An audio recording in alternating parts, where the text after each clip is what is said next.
2, 3, smile. Ito na po yun. After 3 years ako na naka-braces at saka 4 hours na pinaganda ang ngipin ko ni Dr.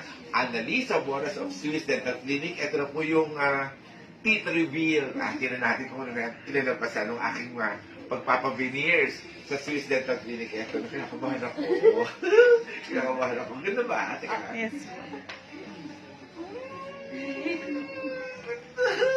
Ganda po.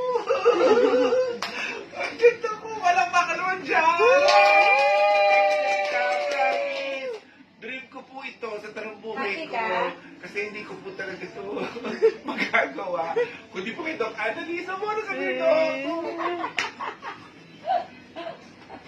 Happy ka? Totoo. Yung totoo. Hindi eksena. Thank you! Sobrang thank you. Ito po yung aking tooth fairy. Tingnan mo nga.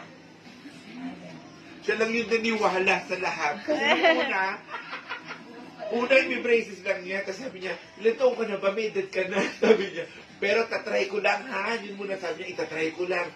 Nagawan po ng parang. Talagang gumanda yung ngipin ko. Hindi pa siya nagkahusto.